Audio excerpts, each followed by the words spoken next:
Hello everyone and welcome to my channel. My name is Crown and today we are going to have some more stories that I hope that you will enjoy. But before we start, it would be so much appreciated if you would subscribe to the channel, like the video if you enjoyed it, and maybe leave a comment down below. These simple clicks would mean a lot to the future of this channel and really reward the effort that I put in every day. And now, without further ado, let's go! First story. Karen Tangles was a combat veteran. Gets more than a handful. I'm a 52-year-old man that works as a butcher at a pork processing plant, and I never encountered a Karen in my hometown. Background. I live in a town of about 20,000 people in southeast Iowa. I've lived here my entire life minus 6 years that I spent in the military and serving in Operation Desert Storm. Yes, it's been 25 years. I was discharged in 1996. But it serves a relevant point that people always tend to mess with the ones they know nothing about. The story. The other day I was at a neighborhood grocery store. We will call it HV to keep anonymity. I was buying a couple loaves of bread as I had run out. Now at HV their work uniform is a red polo shirt with a company name embroidered on the left breast area in white, khaki or black bands, and different colored aprons, black for the deli/meat counter, red for floor and front area, green for floral, and a white lab coat for the pharmacy. I couldn't have been in the aisle for 10 seconds when I felt a pair of eyes on my shoulder. I turned with a start, causing the woman directly behind me to give me a frown. I will call her Karen. I tell her, you know, you shouldn't stand behind people like that. You don't know how they will react. I need your help. Stupid me doesn't register the way she said that, which should have set off the alarm bells. Now there are people out there that state their anger is on a short fuse. I don't have a fuse. I have a button. Push it and it's Armageddon. One thing I do have to admit though, I've been pretty good at keeping it suppressed. I'm usually very level-headed. I mean, I'd had enough violence in my life. I would give anything if I could just live in peace. I tell her, if you want help, you should ask one of the employees. I am. Huh? The realization suddenly hits me like a tank. And that she's talking to me. Ma'am, I don't work here. I was wearing a black t-shirt, black cargo pants, black socks, and black sneakers. There was nothing about how I was dressed that said I work there. However, Karen must have been blind as well as deaf. Don't lie to me. You work here. By this time I can feel starting to lose control. This insufferable oaf was wearing my patience thin. Hey, what about my clothes says I work here? You're wearing an employee uniform. You need to help me. Now. Oh, bad move, Karen. Now, I'm about 6'1" and weigh about 210 pounds. I'm not a small guy, and my voice is fairly deep, meaning when my volume goes up, I can get very intimidating. So much so I've made more than a few people scared of me. And at that point, manners have gone out of the window. I'd had enough. Me matching shrill scream with booming growl. What part of out of work here do you not understand, you irritating pencil neck? After Karen loses the surprised look on her face, she pulls up her fists and gets this "I'm going to beat you up" look. I see this, and at the same time I notice a couple of employees behind me, so I return the look with a go ahead and try it look. I tell her, fair warning. You swing on me like a man, you better be prepared to take a punch like a man. Well, Karen relaxes her hands and she hauls off and slaps me across my face, knocking my glasses off, scraping the bridge of my nose. It did bleed a bit, but the kicker was that she was laughing. Apparently, Karen must have thought I wouldn't do anything. However, she definitely got tangled with the wrong guy. She turned to look at me, and I put her on her butt with a slap across the face. I warned you. And Karen decides to play her trump card. I'm going to have you arrested. I smiled wildly.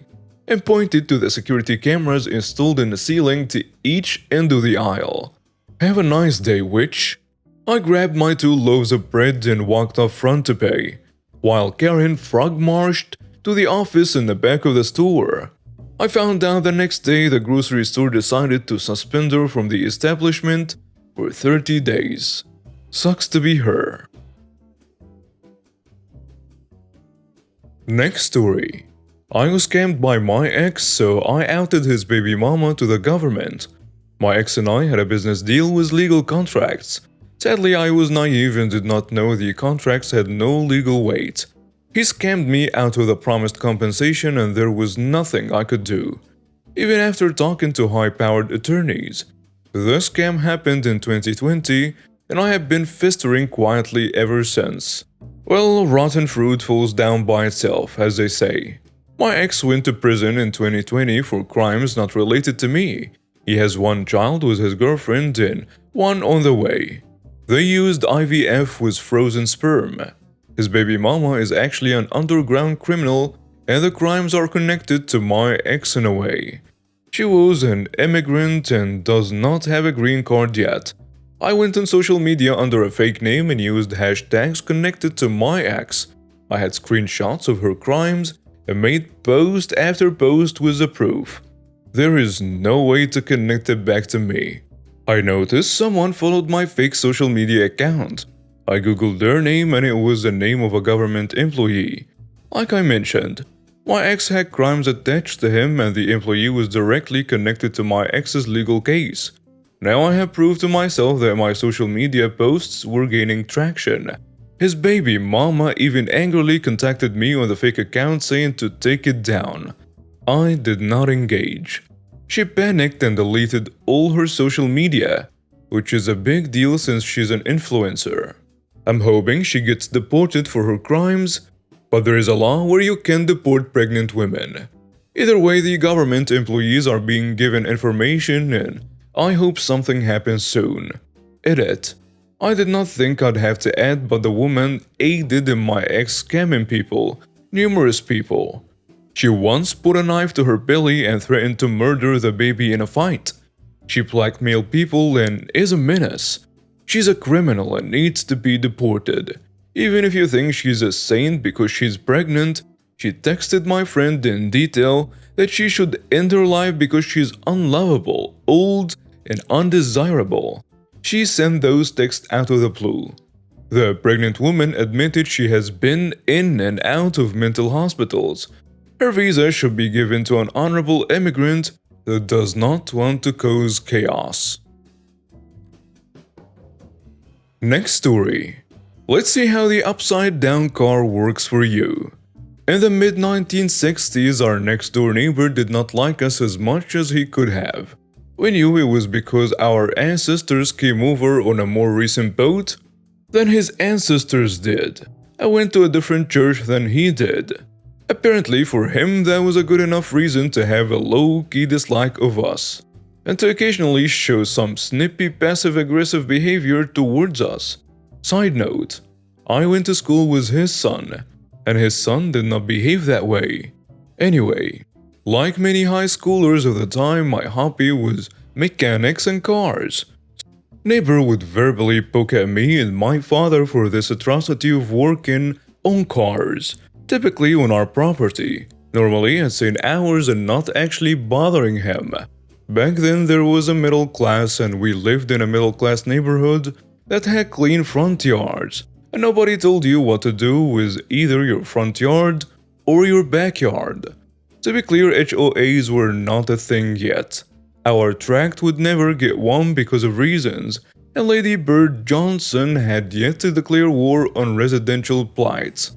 To help you further understand the times, there was fewer regulations, laxer zoning codes, and buying a car or scrapping a car and sending it to a wrecking yard were everyday things. There was no minimum age requirement to buy or sell or scrap a car. Easy peasy. I miss those days. There were less people around even in a big city, but I digress.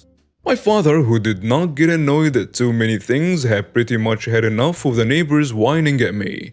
So when I proposed the plan, much to my surprise, he had no objections whatsoever.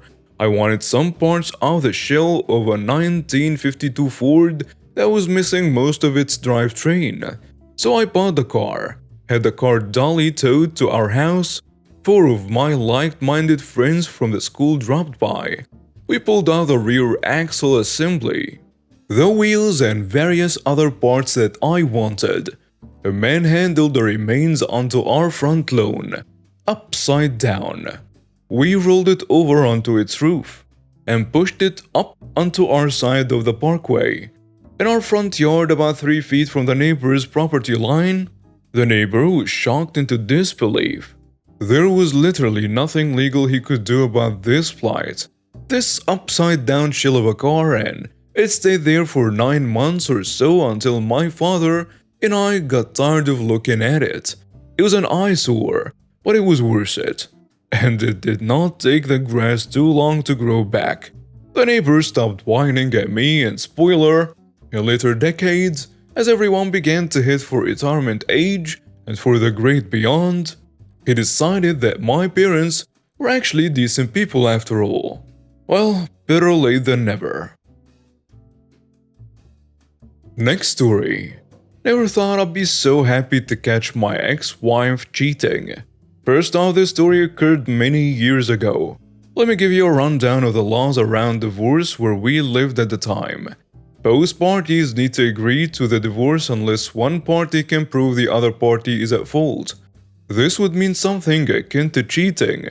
There are also other reasons, but cheating falls into this. Now, I honestly shouldn't have married my ex-wife, but I was young, dumb, and she was pretty, and I did what I did.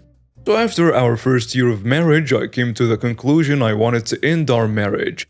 It wasn't working out for many reasons. However, my ex-wife did not want to divorce. Her life was better being married to me than without me. And I think she was trying to hold on to that. But there was no love. My ex-wife set a price of $100,000 to agree to a divorce.